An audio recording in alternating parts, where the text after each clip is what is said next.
There was a kind of curtain or drape, well, two actually. I was wearing a jumper and pushed myself through the gap between the two curtains. There had been times when people wanted to keep the two curtains closed, so they had sewn Velcro all down the edges of the curtains, and as I pushed through, I was attacked by the Velcro. It grabbed my jumper down the sleeves and across my chest. I lifted my arm and pulled it down quickly, but the Velcro stuck.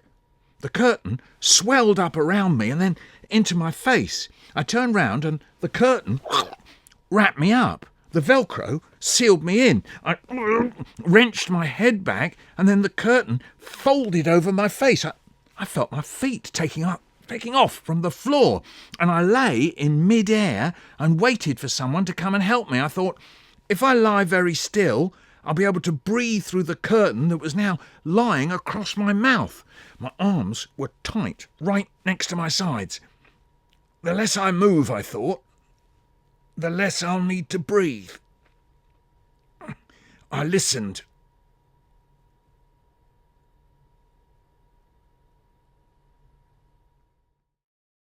Now, it would be great if you subscribed. That is, you become a subscriber. Look out for the subscribe button. What happens, you see, is that I make new vids every few months, and then I post them up one a week for a while. So if you subscribe, you get to see the new ones just as they come hot off the press. Clever cakes and other stories. Cherry Berry. Cherry Berry lived with her dad.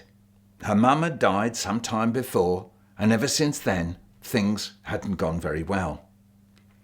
Dad had changed. He had become sad and hopeless and didn't look after her properly. He went out at night, leaving her all alone in the house. Cherry Berry missed her mum and wanted her to come alive again. She kept a picture of her by the side of her bed, and she always remembered something that her mother had told her. One is weak, many are strong. She wasn't sure she knew what it meant, but she liked the sound of it. One night her dad was out playing cards with his friends in a little house at the edge of town. This night, like most nights, he was losing. Try as he might, he couldn't win, and he was losing money again and again. He kept saying to himself, if I could win just once, I'd go home. If only I could win just once. That's all I ask. Then, faster than it takes to swallow a baked bean, a little knobbly man put his head round the corner and said to Cherry Berry's dad, you can win all the money you want if you do something for me. And what is it I have to do for you? You must give me the first thing you speak of when you get home, said the little knobbly man. Well, that's easily done, said Cherry Berry's dad. He thought how he could walk in at home and say, ooh, I fancy a nice fresh slice of bread, or are we short of carrots? And then he could give the little knobbly man a slice of bread, or some carrots. Yes, said Cherry Berry's dad. Now, let's get on with the game. I want to win.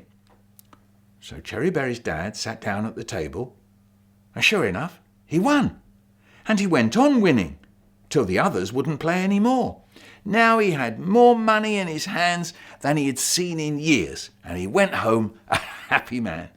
Cherry Berry, her dad called out, we've got money, my girl, we've got money, no more worries. The moment he said it, he clapped his hand over his mouth, but it was too late to stop the word coming out. He had said it now. What's the matter? Said Cherry Berry. She was well used to his strange and reckless ways. Is something wrong? Yes, said her dad. I've done something terrible. A little knobbly man said he could help me win at cards if I gave him the first thing I spoke of when I got home. And the first thing I said was, your name, Cherry Berry. I'll have to think of something, said Cherry Berry, and she took herself to bed. In the morning, Cherry Berry said to her father, tell the little knobbly man that the first thing you spoke of was Cherry Berry, it's a girl, and she'll be coming in a red dress." So off went Cherryberry's dad to the little house at the edge of town, and he called out, Little man, where are you?" And a voice came from the house. "I'm here. What will you bring me?" "Cherryberry," said Cherryberry's dad. "And how will I know this Cherryberry?" "She's a girl, and she'll be wearing a red dress." Meanwhile, Cherryberry went off to school to find her friends. "Listen," she said, "you've got to help me. When morning school's over, run home, change into red dresses, and come with me to the edge of town." And that's what they did. Just before 12 o'clock, a long line of girls in red dresses made their way to the house at the edge of town. Suddenly, the little knobbly man appeared and said, "Where's Cherryberry?" "I'm Cherryberry," said the first girl. "I'm Cherryberry," said the second girl. "I'm Cherryberry," said the third girl, and so on, through all the girls. "Bah!" shouted the little knobbly man. He rushed away shouting, "You won't get away with this! You won't get away with this!" Cherryberry went home, and when her dad got in later, he was delighted to see her. "Listen, Dad," said Cherryberry, "you may see the little knobbly man again. If you do, tell him I'll come and I'll be wearing a white dress." Oh no, said her dad. "I'm not going back there again. I'm staying here to look after you." But that night, after Cherryberry had gone to bed, once again he went off to play cards with his friends in the little house at the edge of town. But no sooner had he sat down at the table to play than out popped the little knobbly man. "Why did you play that trick on me?" he shouted. "Well, I did just as you told me to," said Cherryberry's dad. "Make sure she comes tomorrow," said the little knobbly man. "How will I know it's her?" She'll be wearing a white dress," said Cherryberry's dad.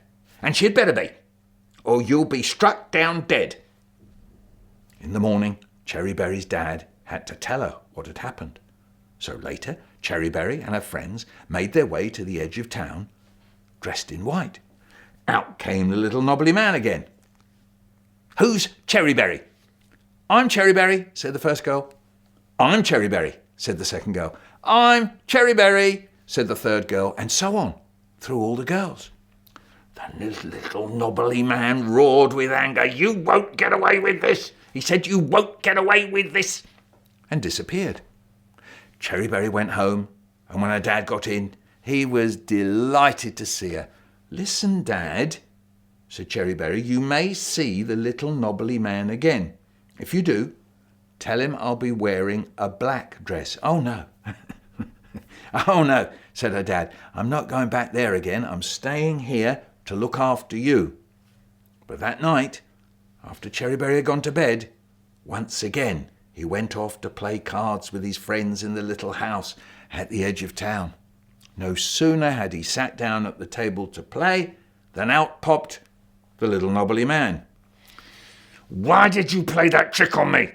he shouted. I did just as you told me to," said Cherryberry's dad. "Make sure she comes tomorrow," said the little knobbly man. "How will I know it's her?" "She'll be wearing a black dress," said Cherryberry's dad. "And she had better be, or your house will fall down with you in it." In the morning, Cherryberry's dad had to tell Cherryberry what had happened. But this time, Cherryberry and her friends didn't go to the house at the edge of town. The little knobbly man waited and waited for her there, and when she didn't come, he rushed down the road with a face like thunder. "They won't get away with this!" he shrieked, and when he got to Cherryberry's house, he shouted, "Come out! Come out! I want what was promised me!" But there was no answer. "Right! I'm coming in!" And in he rushed. But Cherryberry and her friends had opened the door in the floor that led down to the cellar. In rushed the little knobbly man, and down he fell into the cellar, and Cherryberry slammed the door shut after him. The little knobbly man was locked tight in the cellar down below. "Let me out! Let me out!" shouted the little knobbly man. "Oh no," said Cherryberry, "not you, nor anyone like you." When her dad came home later, he was delighted to see her.